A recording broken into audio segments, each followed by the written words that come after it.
గులాబీ మొక్కని చూడండి. లాస్ట్ టైం వర్షాలు పడినప్పుడు మొత్తం ప్రూనింగ్ చేశానండి. చక్కగా చిగుర్లయితే వచ్చేసాయండి. ప్రూనింగ్ చేసిన తర్వాత మనము ఎలాంటి జాగ్రత్తలు తీసుకోవాలి, ఎలాంటి ఫర్టిలైజర్స్ ఇవ్వాలి అనేది ఇవాళ వీడియో. నమస్తే, నేను Vani. Welcome to my channel gardening with Vani. అలాగే ఈ గులాబీ మొక్కలకి ఎక్కువగా డైబ్యాక్ సమస్య అనేది ఎక్కువగా వస్తూ ఉంటుందండి. అంటే ఎండు తెగులు అని అర్థం. సో ఇలాంటి సమస్యల నుంచి మన మొక్కలను ఏ విధంగా పరిష్కరించుకోవచ్చు అనేది డీటెయిల్గా ఇవాళ వీడియోలో చూద్దామండి. వీడియో స్కిప్ చేయకుండా చివరి వరకు చూడండి, ఇన్ఫర్మేషన్ మిస్ కాకుండా ఉంటారు. ప్రూనింగ్ చేసిన తర్వాత ఈ పాట్స్లో ఉన్న మట్టిని బాగా లూజ్ చేసి మనం ఏదైనా వర్మీ కంపోస్ట్ కానీ, ఏదైనా కిచెన్ వేస్ట్ చేసిన కంపోస్ట్ కానీ, అలాగే ఖచ్చితంగా neem cake, bone మీలు, mustard cake ఇవన్నీ కూడా బాగా కలుపుకొని ఒక్కొక్క పాటుకి 2-3 స్పూన్ చొప్పున ఇచ్చామనుకోండి, మంచి ఫ్లవరింగ్ అనేది తీసుకోవచ్చు. మనం ఏమీ చేయకుండా, ఏమీ ఇవ్వకుండా ఫ్లవర్స్ రావాలంటే ఖచ్చితంగా ఫ్లవరింగ్ అనేది రాదండి. కాబట్టి నెలకొకసారి మనం ఖచ్చితంగా ఏదో ఒకటి కంపోస్ట్ ఇస్తేనే మనం ఫ్లవరింగ్ అనేది తీసుకోవచ్చు. ఈ డైబ్యాక్ ఎండు తెగులు అనేది ఒక ఫంగల్ ఇన్ఫెక్షన్ అండి. కామన్గా మనకి రోజ్ ప్లాంట్స్లో ఎక్కువగా కనిపిస్తూ ఉంటుంది. చాలా మందికి ఈ సమస్య అనేది ఎక్కువగా కనిపిస్తూ ఉంటుంది. ఇది కొమ్మల టిప్స్ నుంచి ఎండిపోతూ అలా స్టార్ట్ అయ్యి కింది వరకు అలా ప్రాకుతూ వస్తూ ఉంటుందండి. మనం ఇది గమనించకపోయామనుకోండి, మొక్క చనిపోయే అవకాశం ఉంది. సో ఇలా ఎండిపోయిన వాటినన్నింటినీ ఇలా మనము కట్ చేసేయాలి. చూడండి, చాలా మొక్క అయితే చాలా బాగా హెల్తీగా ఉంది. కింద ఇలా ఎండిపోయిన కొమ్మలు ఉన్నాయి, అంటే ఇది డైబ్యాక్ సమస్య అనమాట. వీటిని ఎప్పటికప్పుడు మనం కట్ చేసేయాలి. ఇలా ఎండిపోయిన స్టెమ్స్ ని కట్ చేసేయాలి, లేకపోతే మొక్క మొత్తం స్ప్రెడ్ అయ్యి మొక్క అయితే చనిపోయే అవకాశం ఉంటుంది. సో ఈ ఎండు తెగులు అనేది 2 రకాలుగా ఉంటుందండి. ఒకటి ఏమంటే బ్రాంచెస్ మాత్రమే ఎండిపోతూ ఉంటాయి, మిగతా మొక్క మాత్రం బాగుంటుంది. సైడ్ బ్రాంచెస్ మాత్రమే ఎండిపోయి అక్కడి నుంచి మనకి ఎటువంటి బ్రాంచెస్ కానీ ఆకులు కానీ రావండి. అది బ్రాంచెస్ ఎండిపోవడం అంటారు. రెండోది ఏమంటే మెయిన్ స్టెమ్ ఎండిపోవడం అండి. అంటే స్టెమ్ పై నుంచి ఎండడం స్టార్ట్ అయ్యి కింద వరకు అది చూస్తుండగానే మొక్క మొత్తం చనిపోతుంది, కింద వరకు అది ప్రాకి. సో ఎన్ని జాగ్రత్తలు తీసుకున్నా కూడా అప్పుడప్పుడు మనకు ఎండు తెగులు అనేది కనిపిస్తూ ఉంటుందండి. అప్పుడు మనము కొన్ని జాగ్రత్తలు అయితే తీసుకోవాలి. అదేంటంటే ఫస్ట్ మనము ప్రూనింగ్ చేయాలండి. సో ప్రూనింగ్ ట్రీట్మెంట్ అనేది చాలా ఇంపార్టెంట్. ఈ ఎండు తెగులు మొక్క మొత్తానికి ప్రాకకుండా ఎండిపోయిన చోటు నుంచి 1 ఇంచ్ కింద వరకు మనము కట్ చేసేయాలి. ఇలా కట్ చేసిన తర్వాత కట్ చేసిన కొమ్మల్ని మనం అలాగే వదిలేయకుండా దానికి యాంటీ ఫంగల్ పౌడర్ని అప్లై చేయాలి.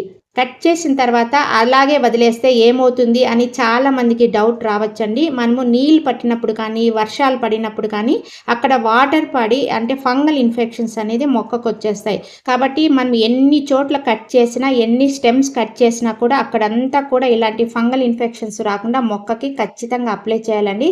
ఈ కటింగ్ కూడా ఇలా క్రాష్గా కట్ చేయాలండి. దానివల్ల వర్షపు చినుకు అనేది అక్కడ నిలువ ఉండకుండా కిందికి మెల్లిగా జారిపోతూ ఉంటుంది. ఎలాంటి మొక్కలకైనా ఇలా క్రాష్గా కట్ చేయాలి. చాలా ప్రదేశాల్లో వర్షాలు అయితే స్టార్ట్ అయినాయి కాబట్టి సో మీ మొక్కలు ఎన్ని ఉంటే అన్ని మొక్కలకి ప్రూనింగ్ అయితే ఖచ్చితంగా చేయండి. ప్రూనింగ్ చేస్తేనే మనకి ఎక్కువ బర్డ్స్ అనేది, కొమ్మలు అనేది, చిగుర్లు అనేది స్టార్ట్ అవుతాయి. ఫ్లవరింగ్ అయిపోయిన తర్వాత ఎక్కడైతే ఫ్లవరింగ్ కంప్లీట్ అయిపోతుందో దాని కింద 2-3 ఆకులు అంటే 2-3 ఇంచెస్ వరకు కింద వరకు మనం ఇట్లా ట్రిమ్ చేసేయాలన్నమాట. ప్రూనింగ్ అనేది మొక్క సైజుని బట్టి చేయాలండి. మొక్క సైజు దాని ఏజ్ని బట్టి చేయాలండి. పెద్ద మొక్క ఉండి దాని ఏజ్ ఎక్కువగా ఉండి బ్రాంచెస్ ఎక్కువగా ఉంటే దానికి హార్డ్ ప్రూనింగ్ అనేది చేయాలి. ఇలా మొక్క చిన్నగా ఉండి ఏజ్ చిన్నగా అయితే ఇట్లా టిప్స్ ప్రూనింగ్ మాత్రమే చేయాలి. హార్డ్ ప్రూనింగ్ అయితే అవసరం లేదు. ఒకవేళ ఏదైనా పెస్ట్ వచ్చినా రాకపోయినా 10 రోజులకు ఒకసారి కానీ, 15 రోజులకు ఒకసారి కానీ 1 లీటర్ వాటర్లో 2.5 ml నీమ్ ఆయిల్ బాగా డైల్యూట్ చేసి మనం స్ప్రే చేస్తూ ఉన్నాం అనుకోండి, పెస్ట్ అనేది మన ప్లాంట్స్ లో కనిపించదు. కట్ చేసినప్పుడు సాఫ్ ఫంగిసైడ్ అనేది ఖచ్చితంగా మనం కట్ చేసిన చోట మనం అప్లై చేయాలండి. ఈ సాఫ్ ఫంగిసైడ్ అనేది మనకు ఎక్కడైనా కానీ ఆన్లైన్ లో కానీ, ఫర్టిలైజర్ షాప్ లో కానీ మనకు అందుబాటులో ఉంటుంది. ఎక్కడైతే మనం కట్ చేస్తామో ఆ కట్ చేసిన దగ్గర అంతా మనం ఈ ఫంగిసైడ్ అనేది అప్లై చేయాలి. ఒకవేళ మీ దగ్గర ఇది లేదు అనుకుంటే అలోవెరా అయినా అప్లై చేయొచ్చు, లేకపోతే పసుపు కానీ, దాల్చిన చెక్క అయినా కానీ ఏది ఉంటే అది ఇలా పూసేయాలన్నమాట. లేకపోతే కట్ చేసిన చోట నుంచి మనం వాటరింగ్ చేసినప్పుడు వాటర్ వెళ్ళి ఎండు తెగులు కానీ, డైబ్యాక్ కానీ రావడం జరుగుతుందండి. సో ఇవాళ నేను చూపించబోయే ఫర్టిలైజర్ ఏంటి అంటే ఈ మ్యాజిక్ ఫర్టిలైజర్ ని మ్యాజిక్ ఫార్ములాని తయారు చేసుకోవడానికి అవసరమైన వస్తువులు ఇవ్వండి. 20 లీటర్స్ కి నేను చూపిస్తున్నాను కొలతలతో. దీనికి కావాల్సింది ఏంటి అంటే vermicompost, mustard cake powder, neem cake, అలాగే బాగా మగ్గిపోయిన అరటిపళ్ళు అండి, fresh tea powder. First vermicompost 200 grams తీసుకుంటున్నానండి. తర్వాత మస్టర్డ్ కేక్ పౌడర్ తీసుకోవచ్చు, లేకపోతే మస్టర్డ్ కేక్ గానుగ చెక్కలు ఉంటాయి కదా, ఏది ఉంటే అది తీసుకోండి. అది కూడా మనకి 200 గ్రామ్స్ తీసుకోవాలి. దీని తర్వాత నీమ్ కేక్ పౌడర్ అండి, అదే వేపపిండి అంటాం కదా, అది కూడా మనము 200 గ్రామ్స్ తీసుకోవాలి. ఇక తర్వాత అరటిపండ్లండి, బాగా మగ్గిపోయినవి ఒక 4 తీసుకోవాలి.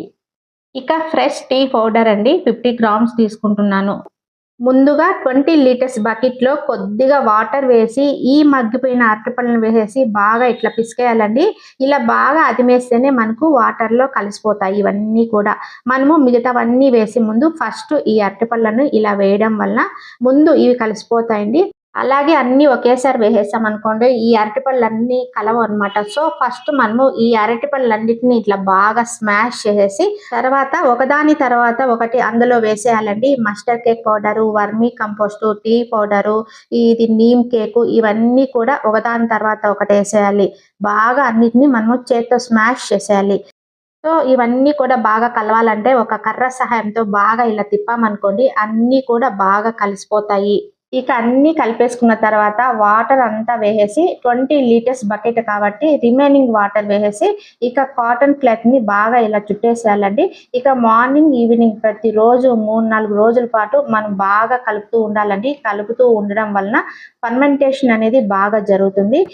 ఇక కాన్సంట్రేషన్ మనము తగ్గించుకోవాలి, అంటే డైల్యూట్ చేసుకొని మొక్కలకి ఇవ్వాలన్నమాట. 1:10 రేషియోలో మన మొక్కలకి ఇస్తే సరిపోతుంది.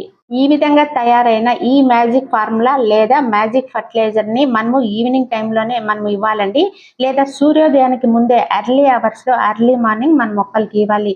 ఇది అన్ని మొక్కలకి మనము ఇవ్వచ్చు, ఒక ఆకుకూరలకు మాత్రం వద్దు. సో ఈ విధంగా మనం తయారు చేసుకున్న ఫర్టిలైజర్ని ఇవ్వడం ద్వారా మొక్కకి మంచి గ్రోత్ అనేది ఉంటుందండి. మైక్రో న్యూట్రియన్స్, మైక్రో న్యూట్రియన్స్ అన్ని మొక్కలకు అందుతాయి. సో మంచిగా మొక్కలు అయితే డెవలప్ అవుతాయండి. ఈ ఫర్టిలైజర్ని ఒకసారి తయారు చేసుకొని ఇవ్వండి, మీ మొక్కల్లో మ్యాజిక్ అనేది మనం చూడవచ్చు. మళ్ళీ మనము 15 రోజులకి ఒకసారి తయారు చేసుకొని ఇవ్వడం వలన చక్కగా ఇది పనిచేస్తుందండి. అన్ని ఫ్రూట్ ప్లాంట్స్కి, ఫ్లవరింగ్ ప్లాంట్స్కి, అన్ని వెజిటేబుల్స్కి ఇవ్వవచ్చు. చక్కగా మొగ్గలు, పువ్వులు ఏర్పడి చాలా బాగా కలకల్లాడుతూ ఉంటుంది మన గార్డెన్. ఫర్టిలైజర్ని మీరు కూడా యూజ్ చేయండి. మీ గార్డెన్లో ఉన్న అన్ని రకాల ఫ్రూట్ ప్లాంట్స్కి, ఫ్లవరింగ్ ప్లాంట్స్కి, అన్ని వెజిటేబుల్ ప్లాంట్స్కి ఇది అది అని కాదండి, అన్ని రకాల వాటికి ఇవ్వచ్చు. ఒక ఆకుకూరలకు మాత్రం తప్ప అన్నిటికీ ఇవ్వచ్చండి. సక్సెస్ రేట్ అనేది 200% ఖచ్చితంగా ఉంటుంది. సో ఇవాళ వీడియోలో మనము డైబ్యాక్ సమస్య గురించి చాలా విషయాలు తెలుసుకున్నామండి. ఈ వీడియో నచ్చినట్లయితే ఒక లైక్ ఇచ్చేయండి, అలాగే కామెంట్ చేయండి, షేర్ చేయండి, సబ్స్క్రైబ్ చేయండి. Wish you A happy gardening. Survey జనా సుఖినో భవంతు.